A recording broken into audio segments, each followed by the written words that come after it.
Hi, everybody. Welcome to another presentation on the Big Blue Button World 2024. This one is on a very important topic, which is testing, CI, continuous integration testing. If you like Big Blue Button, if you like the quality of Big Blue Button, if you like the stability of Big Blue Button, there are two people here that are responsible for ensuring each release. If Big Blue Button was an adventure, we call these people the boss fights at the end. So before the code gets out to production, you got to pass the boss fight. So it's my pleasure to introduce Anton Barboza and Gabriel Porfirio, QA and test developers, as I dive deeper into the improvements to BigBlueButton and the reliability achieved through continuous integration testing, as well as the next steps for BigBlueButton testing. So Anton and Gabriel, I turn it over to you.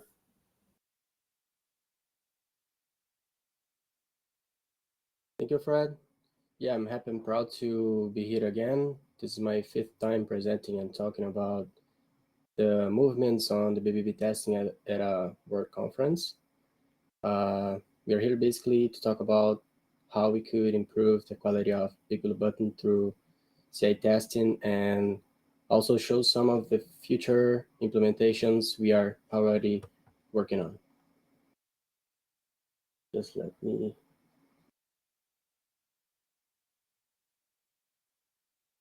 where's Gabriel? Can someone make Gabriel a presenter as well? We'll switch at the middle of the presentation again. Thank you. Nice. Thanks, guys. Hello, everyone. So my name is Gabriel, and I work with testing on the BBB, and I've been working for BBB since 2022. And first, I will explain how we work before the tests run on CI. We test the BBB manually, testing the features and some odd cases reported by the developers to make sure there is no bug related to the PR. And we always test the BBB manually to find any bugs to report. And we also run the automated test to check if the test needs to be updated or even to find a bug. And on this slide, as you can see, the automated test for the chat. And before each release, we have the release notes that we use to guide us for the most important changes made recently on BBB that needs to be tested. So we test manually and check if there is no bug before releasing a new version. And besides all this testing, we have also the CI. And so the CI builds the packages, then install it, and then run the tests in a remote server. So if passed, the PR is good to be merged. And before, all this process used to be run in serial. So each job was running per time, first the build, then the installing part, and later the testing. And now, with the latest changes, the CI is running in parallel, so all the building, the installing, and the testing part are now running almost at the same time. And for a better understanding, with the tests running in parallel, we have 8 jobs, and each job has a portion of tests. So more than one test can be run at the same time. And now all the packages are built, then the installing and the testing happens for each job. Before that, the test used to take about 1.5 hours for building the packages and installing and then running. As you can see on this slide, it took about 1 hour and 38 minutes to finish. And now it takes normally 30 minutes to finish, and this is due to the improvements made on the CI, where the tests and the builds runs in parallel. And now, because of these improvements, the process for checking which test has failed and why got more clear. So if the automated tests running on CI fails, then a message will be sent on the PR saying that has failed, and we'll show a link to click and check what has gone wrong. After clicking on this link, the developer can check if the test failed in something related to the change on the PR, Or if not, the developer texts us to check if the problem is on the changes, or if it's an external problem, or even some test that needs to be updated. And now for the future steps in testing, I'll give the floor to Anton. So I think I can make him. Oh, it's okay. Hi, guys. Thanks, Gabriel. Yeah, this is a really good overview of the way CI works and how we could achieve a better review workflow by adding it. So we've been basing all of our improvements and additions on these three main goals since the CI implementation, focusing on automating the debugging and testing workflow. The more independent the entire process is, checking the CI outcome and confirming any failure, etc., the faster it will be. But with that, we must keep the tests reliable with the highest coverage and make all the data provided clear and easy to understand for any developer. So the first thing we already started on the last BBB Summit 2 months ago, I believe, was adding a specification to every test step. So currently it's shown this way, which is kind of hard to understand what's going on there, even to us. To know exactly the step down, we need to check other data, such as the screenshots and the video of the execution. So the idea is to remove some unnecessary logs here and make clear what is expected and the performing action there. So just by opening and checking it, the developer might be able to know exactly what is the failure reason. So the more cases we go through, the tendency is to add more and more steps to cover them. So if we don't keep clear what to expect and why, it might be harder in the future to understand any specific case added, let's say 6 months ago. Another step will be implementing tests for all plugin areas. This is one of the main things we will have on BBB 3.0. So all these highlighted areas are UI plugin areas. So it will be possible to customize it by adding a plugin with a UI component or displaying any data. This kind of test for these areas will be focused on how they will interact between them, keep the areas working as expected with all the settings and features available, ensure the client won't break or have any unexpected behavior when using them, and so on. Besides those areas, there is also the possibility to add buttons in some drop-down lists like this. And this is not the end, there's much more to come. So adding tests to keep everything working properly together with the implementation will ease the entire process. Also, currently, there's no test for any official plugin itself, but we intend to work on it in the future. Just a minor spoiler. The next step is to increase the CI coverage. Nowadays, the CI runs only a set of tests that we previously defined. We aim to have 100% of the features covered on CI runs, only avoiding some other test suites we have, like stress test, connection failure, and reconnection that usually break the CI workflow, and tests we've been adding specifically for bugs. There are 288 tests implemented for all features on bugs, integration, and interaction between features, but we run only those completely reliable. 193 tests, around 67% of the total. We're going to the latest 3.0 alpha releases, so BBB wasn't fully stable enough, let's say, to keep every test running there. We are working on adding, removing, and mainly updating tests every single week to follow those chains.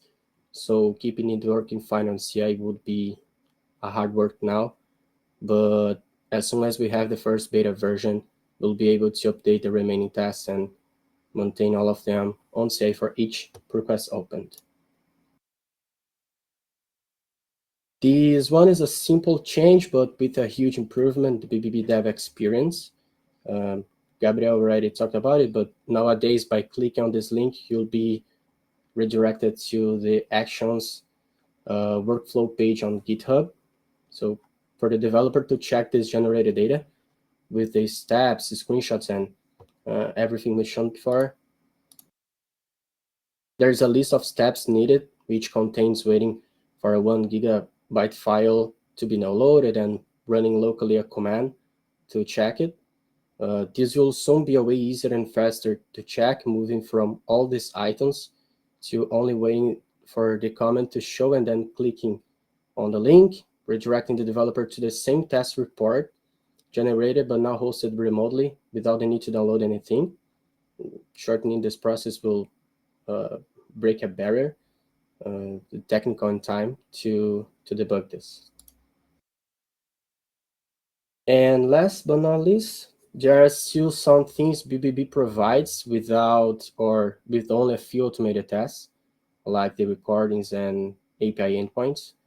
We used to say that the perfect world for BBB testing is covering every single feature in BBB and related to it as well, and everything running automatically, preventing cases of bug introduction that are really hard to avoid, as BBB is really customizable and has a lot of things to do with it. It's not that hard to implement or change something here and then break something else there. So this is actually the main idea of the automated test, of course, keeping everything working properly, always, and automated. So yeah, that's pretty much it. I think we covered everything we wanted to. Thank you all for attending, and feel free to ask anything you want.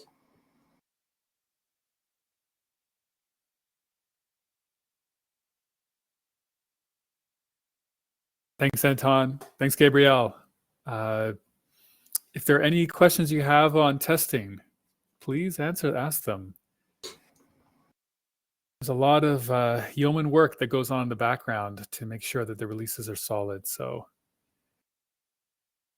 and I actually lose track a bit in terms of how many years has been invested in the testing framework, which is actually quite impressive.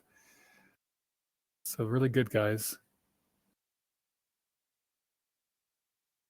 I do have a question for you, if anyone else has, just on the plugins. So there will be a core set of plugins for BigBlueButton. They'll go into each of the release, and I presume they'll just be tested along with others. But how would you test like a plugin that may be optional? So let's say there'll be a core set of plugins. Maybe there's an optional set of plugins, and those optional ones that are kind of there but not enabled by default.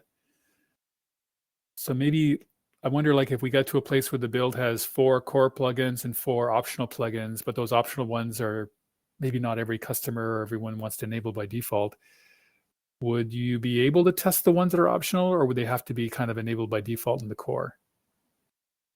Yeah, usually when we have tests on BBB, we follow the default settings. So we use all the default settings and then run the tests. The idea in the future as well is have some tests more based on some custom settings.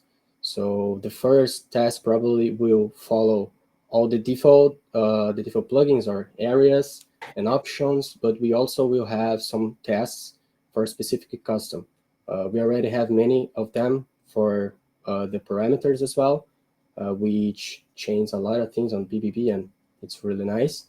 But in the future, we will also have for more other options that we have. So like changing some settings for HTML5, we'll have tests for that as well. But now usually we just follow all the default settings. Cool. And Rimar, you have a question? Yeah, is this tests on the function or is it also on the web framework by Playwright or some other framework? What would you use for this? There are so many different packages used by BigBlueButton, so you have interfaces and so. I'm sorry, I couldn't hear specifically. I could hear you talking about Playwright and interfaces. So you have used a lot of open source packages, and there's also Snike, I think Snook, I don't know how it's pronounced. It's involved doing security scans on this. And are on this also unit tests then written, or do you use a framework where you test clicking buttons and so on? Yeah, basically all the tests we have now is end-to-end testing. So we basically like open up a browser and then run all the tests with like clicking some buttons and then check the content. Currently, there's no tests for those kind of implementations. We are based on end-to-end testing using the Playwright. I don't know if this was the question. I couldn't hear perfectly.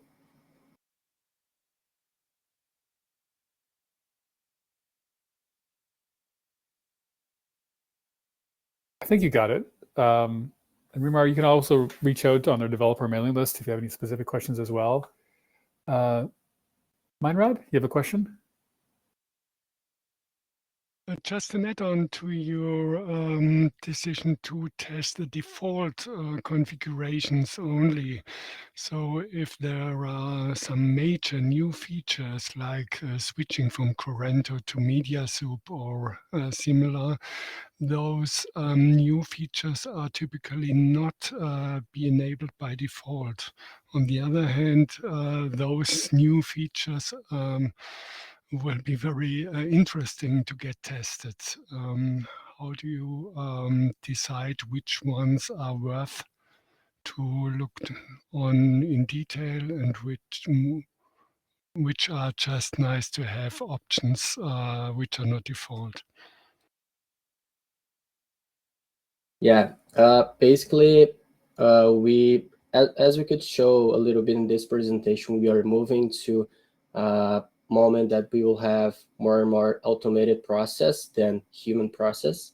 So all this automated process now with the tests that we've done are focusing and based on all the default options and settings, but we don't avoid testing those other customizable things. So using different setup, using different configuration, we do that, but manually.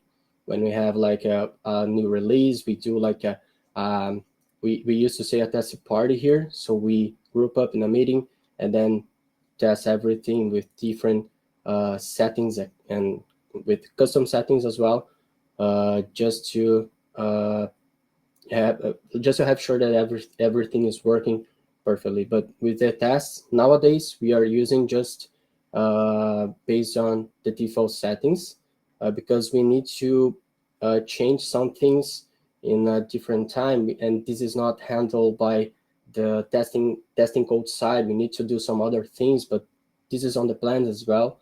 This will be something that we will implement in the future.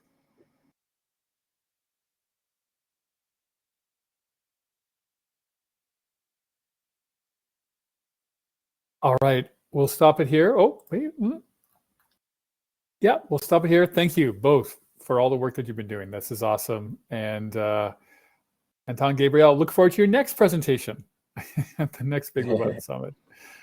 All right, I'll stop the recording.